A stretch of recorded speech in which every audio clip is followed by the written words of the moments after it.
Olá, eu sou o professor Fábio Vieira, o seu professor de História do 7º ano. Na aula de hoje nós vamos aprender sobre o Estado moderno, absolutismo e mercantilismo. Sendo assim, vamos aqui olhar aqui no quadro.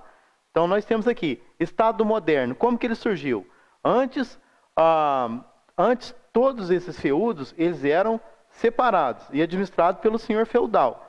Com o passar do tempo, então o sistema feudal, então, de administração desses feudos, ele vai começar a enfraquecer.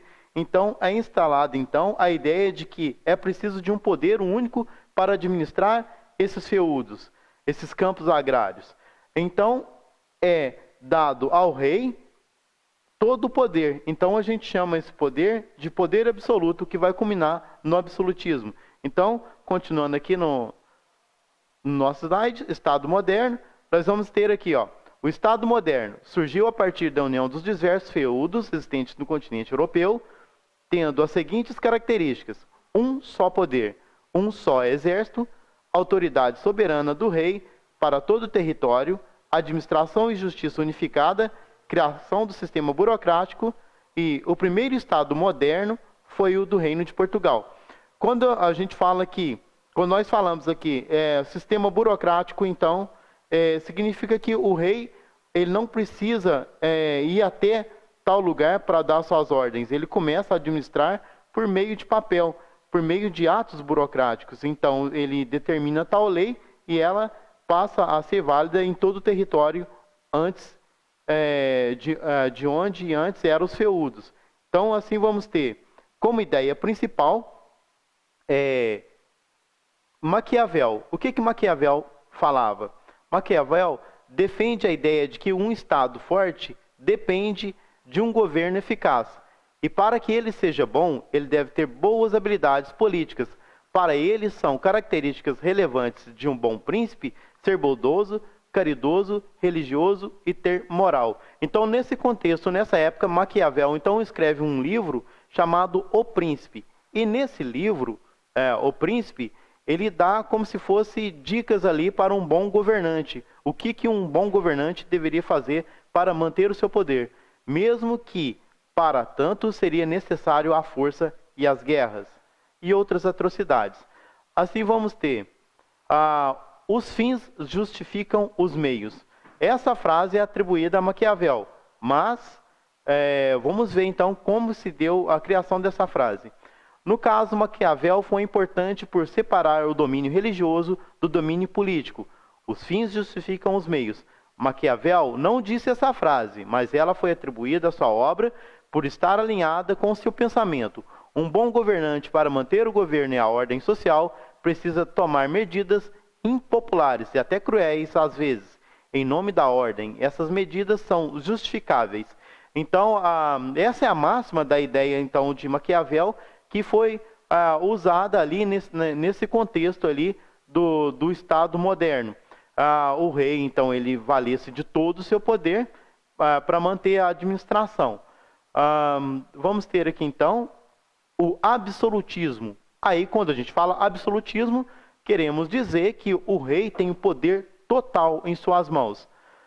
De olho na tela, o absolutismo foi uma forma de governo que prezava pelo poder absoluto do monarca e surgiu para atender às demandas da nobreza feudal e da burguesia mercantil. É importante salientar que era a única diplomacia ali que o rei mantia era com os burgueses. Por quê? Porque os burgueses eram o que a gente chama hoje de detentores do meio de produção.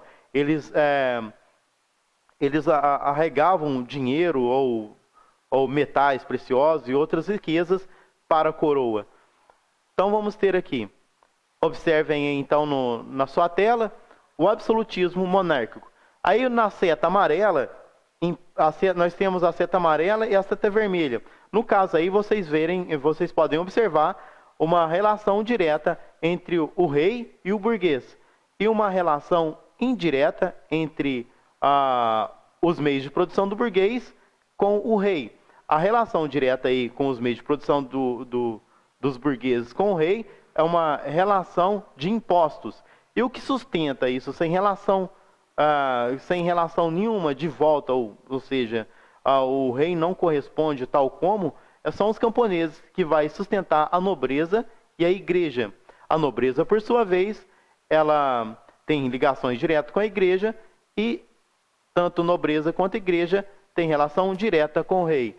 Assim é o absolutismo monárquico. Então, dando continuidade aqui, mercantilismo. O mercantilismo ele vai ser intensificado mais ainda pelas ações dos burgueses. Os burgueses então começam a patrocinar novas rotas para novas descobertas e assim aumentar, expandir a ideia principal do rei em adquirir mais riquezas. Então vamos ter o mercantilismo foi uma prática econômica vigente na Europa entre os séculos XV e o século XVIII, que ajudou na consolidação da burguesia como classe social dominante. Sua origem está na transição do feudalismo para o capitalismo, durante a crise da Idade Média e a formação dos Estados nacionais. Então aí nós temos um novo modelo econômico que surge, que até vai acabar um pouco, acabar parcialmente aí com o poder absoluto do rei mais para frente, mas é assunto para outra aula. Continuando aqui, as práticas do mercantilismo são baseadas na intervenção do Estado na economia, no metalismo, que é a busca por metais preciosos, da balança comercial favorável, no incentivo à manufatura, no protecionismo econômico, e esse período foi marcado pela expansão marítima, liderada por Portugal e Espanha.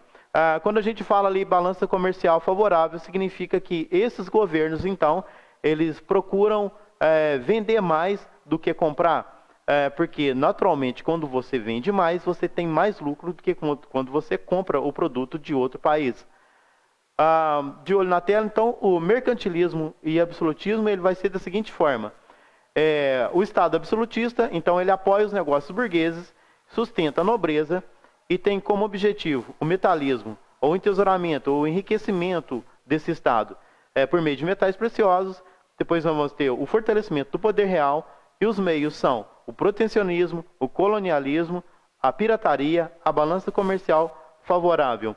Quando a gente fala de protecionismo, aí a gente quer dizer que a ideia ali era dominar, aliás, todo aquele território, principalmente por meio da economia. Então vamos testar aqui o nosso conhecimento aqui da nossa aula. De olho aí, então na tela, a frase de Luiz, o Estado sou eu, como definição da natureza do absolutismo monárquico significava. Qual seria a resposta correta? Letra A unidade do poder estatal, civil e religioso com a criação de uma igreja francesa nacional. Letra B, a superioridade do príncipe em relação a todas as classes sociais, reduzindo a um lugar humilde a burguesia enriquecida. Letra C, a submissão da nobreza feudal pela eliminação de todos os seus privilégios fiscais. Letra D, a centralização do poder real e absoluto do monarca na sua pessoa, sem qualquer limites institucionais reconhecidos. Então, a resposta correta aí, para quem pensou certinho, é a letra D. Então, a frase de Luiz significa a centralização do poder real e absoluto do monarca na sua pessoa, sem quaisquer limites institucionais reconhecidos. Então, termina aqui nossa aula. Até a próxima e não esqueçam de consultar o seu livro.